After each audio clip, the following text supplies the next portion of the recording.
வேண்டும். எல்லாரும் எல்லாமும் பெற வேண்டும். இங்கு இல்லாமை இல்லாத நிலை வேண்டும். இல்லாமை இல்லாத நிலை வேண்டும். எல்லாரும் எல்லாமும் பெற வேண்டும்.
சார்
யோகிகள் சில சித்திகளின் மூலம் உலக நடப்பில் வெவ்வேறு விதமான சாதனைகளை செய்கிறார்.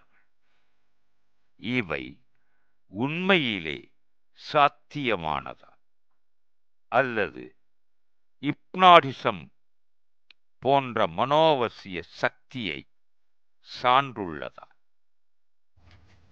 அளவிட முடியாத சக்தி உடையவன். அவனால் முடியாததே எதுவும் கிடையாது. சுவாமி கிட்டக்க தான் எல்லா சக்திகளும் ஒடுங்கியிருக்கு. அனிமா சித்தி, மகிமா சித்தி, ஈஸ்வர சித்தி, வசித்த சித்தி, பிராகாமிய சித்தி, இப்படி எல்லா சித்திகளும் அவனுடைய சிருஷ்டி தான், அவனுடையது தான். இதை சாதகன் ஒருவன் பண்ணும் பொழுது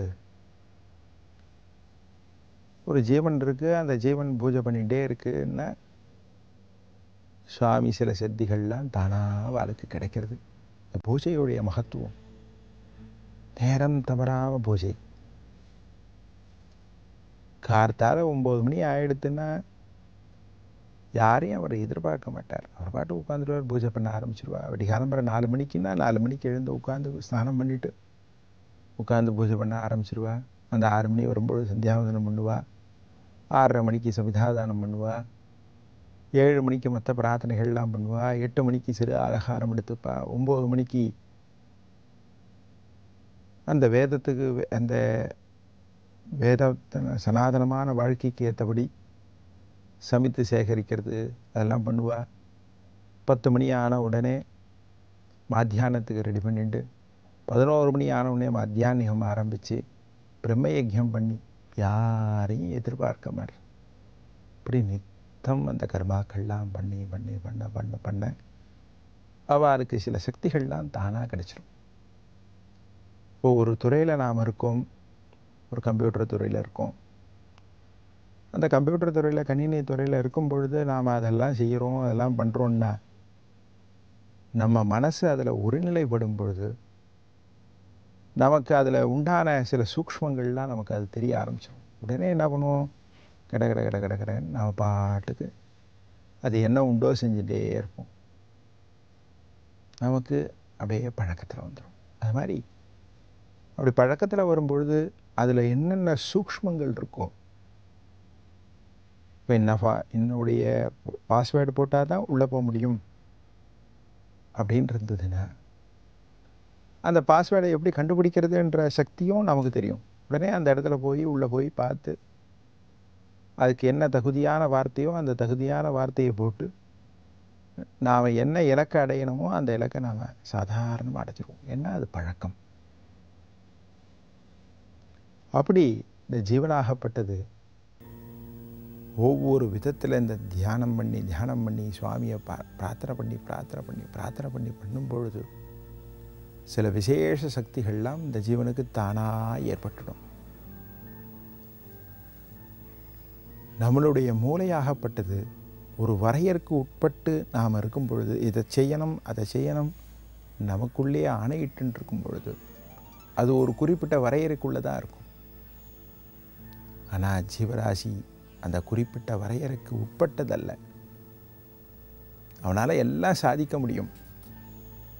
அதனால தான் சுவாமி விவேகானந்தர் சொல்லும்போது சொல்வார், விழுமீன் எழுமீன் தூங்காதே, எழுந்துகொள், நிமிர்ந்து நில்.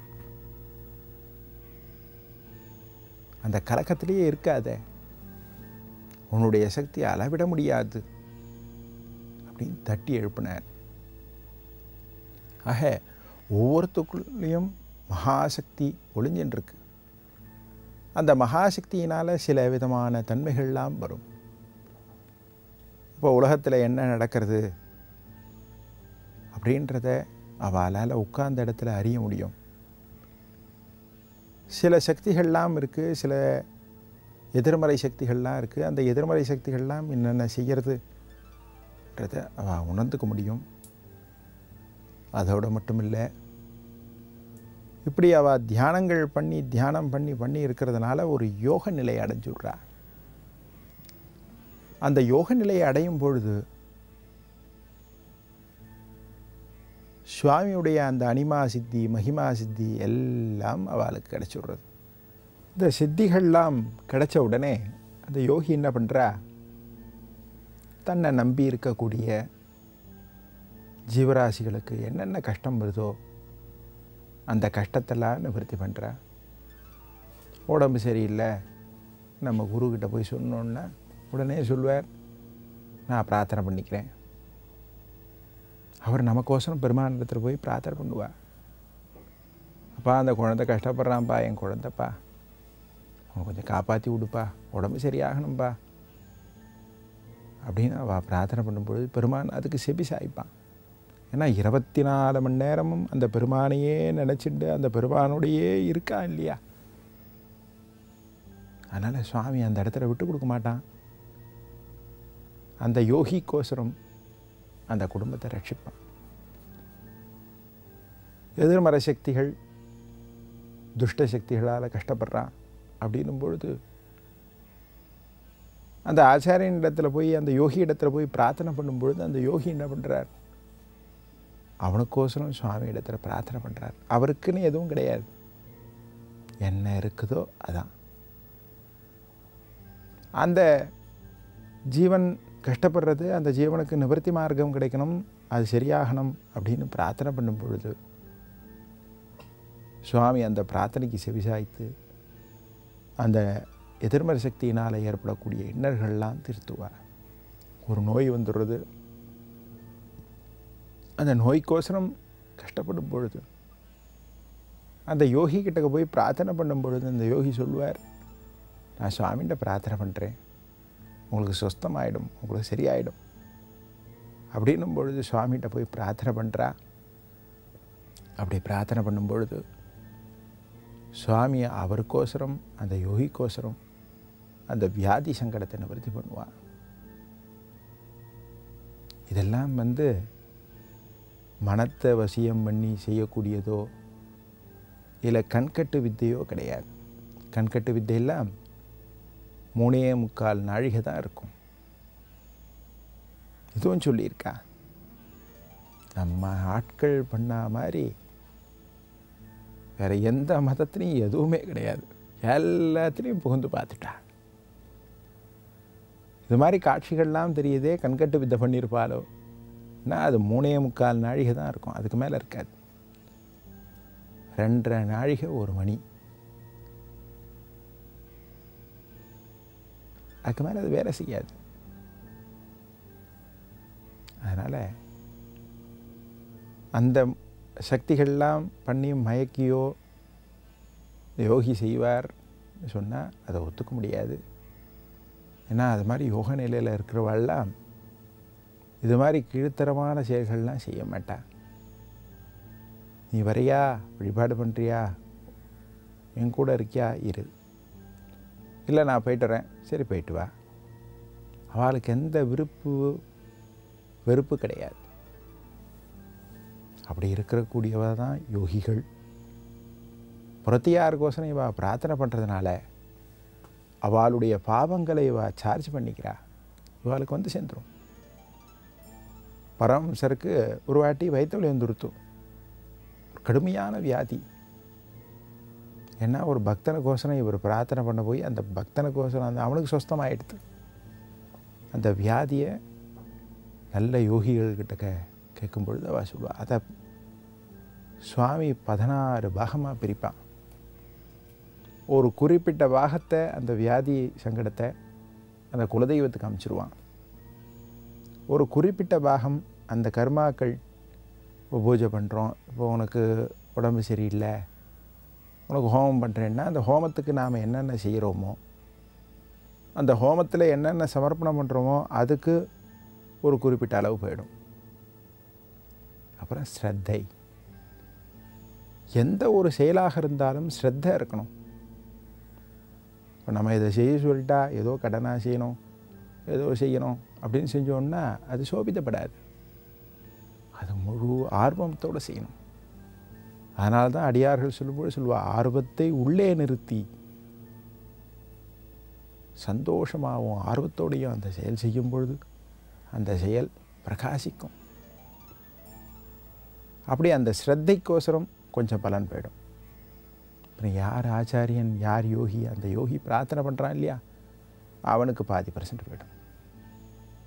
உடனே அந்த யோகி என்ன பண்ணுறார், நம்ம நித்திய அனுஷ்டானம் பூஜைகள் பண்ணுறதில் அதை கொஞ்சம் கொஞ்சமாக அந்த கர்மாவை கழிச்சிடுவார்.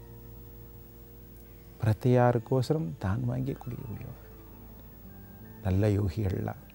அதனால் மனசு மயக்கிறதோ இல்லை கண்ணை கட்டி செய்கிறதோ இல்லை, இவா செய்ய வேண்டிய அவசியம் அவளுக்கு இல்லை.